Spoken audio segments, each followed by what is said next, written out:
नमस्ते विद्यार्थियों, संस्कृत की ऑनलाइन क्लासों में आपका पुनः स्वागत है। तो बच्चों, आज अपन श्रीमद् भागवत गीता का छठा पद्य पढ़ते हैं। इसमें भी अर्जुन की जो किम कर्तव्य मूड वाली अवस्था थी कि क्या करें क्या ना करें, उस अवस्था का वर्णन है। तो सर्वप्रथम अपन इसका उच्चारण करते हैं। न चेतविद्मः कतरं गरीयो यद्वा जयेम यदि नो जयेयु यानेव हत्वा न जिजीविषाम ते वा स्थिता प्रमुखदार्तराष्ट्रः। बच्चों, इस पद्य में उपजाति छंद है। उपजाति छंद जो कि इंद्र वज्रा और उपेंद्र वज्रा के मिश्रण से बना हुआ है, अर्थात इसके कुछ पद्यों में या इसके कुछ चरणों में इंद्र वज्रा है और कुछ में उपेंद्र वज्रा। तो चलिए इसका अपन अन्वय देखते हैं। एतत् च न विद्मः नः कतरत् गरीयः यद्वा जयेम यदि वा नः जयेयुः यान् हत्वा न जिजीविषामः ते एव धार्तराष्ट्रः प्रमुखे अवस्थिताः सन्ति। अब इसका अपन शब्द से अर्थ देखते हैं। एतच्च, भगवान कृष्ण के सामने अपने किम कर्तव्य विमूढ़ वाली दशा का वर्णन करते हुए अर्जुन कह रहे हैं कि एतच्च,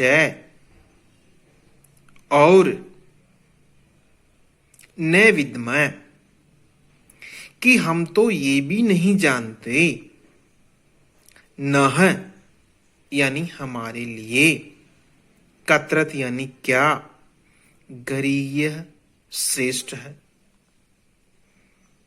अर्जुन बता रहे हैं कि हे भगवान, हम तो ये भी नहीं जानते कि हमारे लिए क्या उचित है, क्या युद्ध करना उचित है या युद्ध नहीं करना उचित है। तो हम तो क्या करें और क्या ना करे वाली अवस्था में है। और उसके आगे फिर अर्जुन भगवान से कहते हैं, अथवा जयेम, हम उन्हें जीतेंगे, यद्वा या नह हमें जयेयु जीतेंगे, कि हम ना तो ये जानते हैं कि क्या करना हमारे लिए उचित है, युद्ध करना उचित है अथवा नहीं करना उचित है, साथ ही साथ हम युद्ध का परिणाम भी नहीं जानते। ना तो हम ये जानते हैं कि हम जीतेंगे, या ये भी नहीं जानते कि वे कौरव जीतेंगे।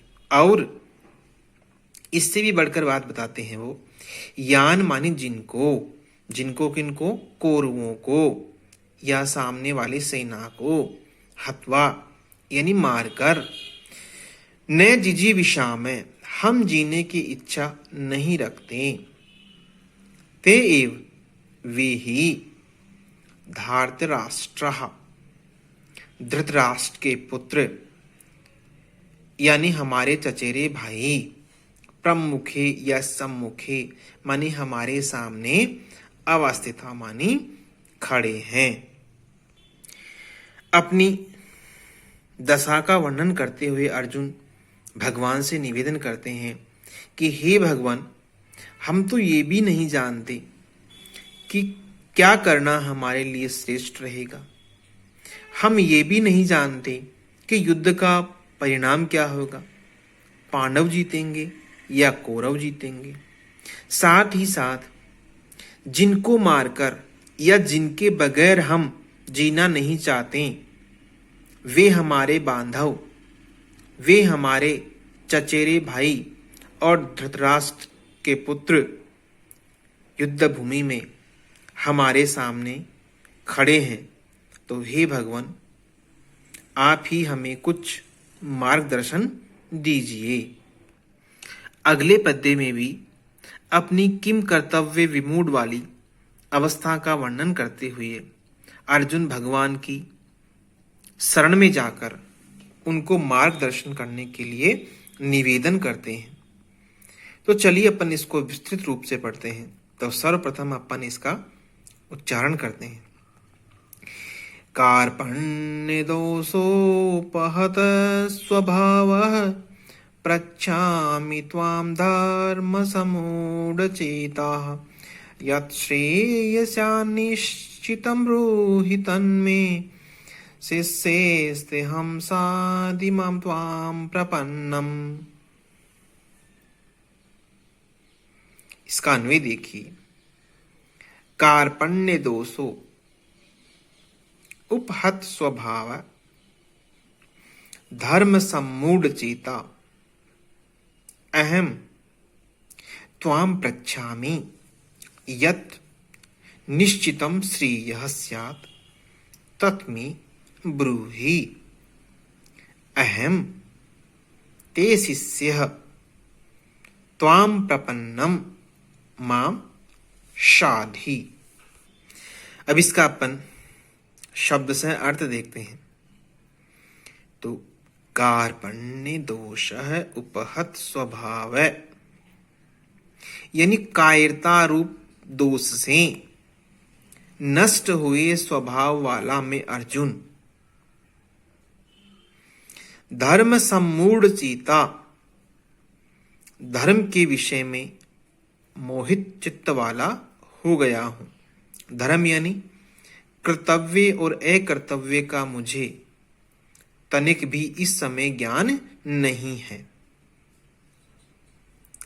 मैं अर्जुन त्वाम यानी आपसे, पृच्छामि पूछता हूं कि हे भगवान, यत यानी जो, निश्चितम निश्चित रूप से, श्रेय स्यात् हमारे लिए, हम सब के लिए कल्याणकारी हो, तत् वह चीज, मैं यानी मुझे, ब्रूहि बताइए या कहिए, अहम यानी मैं, ते यानी आपका, शिष्य है, शिष्य हूं, त्वाम प्रपन्नम और आपके शरणागत, आपकी शरण में आए हुए, माम मुझ अर्जुन को, शाधि शिक्षा दीजिए।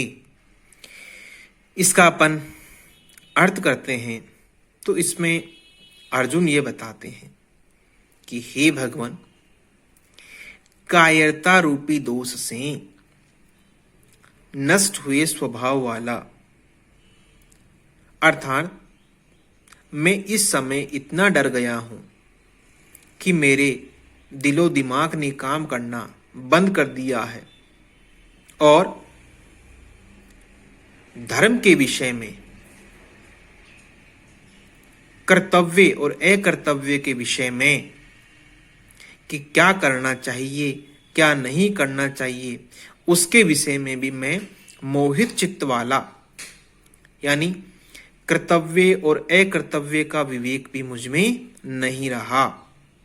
तो ऐसा मैं अर्जुन आपसे पूछता हूं कि जो निश्चित रूप से मेरे लिए, हम सब के लिए कल्याणकारी हो, लाभदायक हो, उसे आप मुझे जरूर बताइए, क्योंकि मैं आपका शिष्य हूं और आपके शरणागत या आपकी शरण में आया हुआ हूं।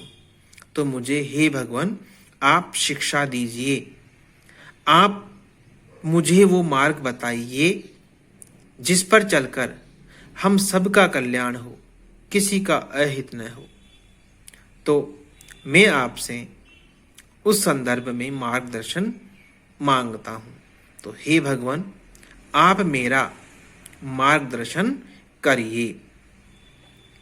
तो इस प्रकार अर्जुन अपनी दयनीय दशा का वर्णन स्वयंभू भगवान श्री कृष्ण के सामने करते हैं। उक्त पद्य में बच्चों उपजाति छंद है।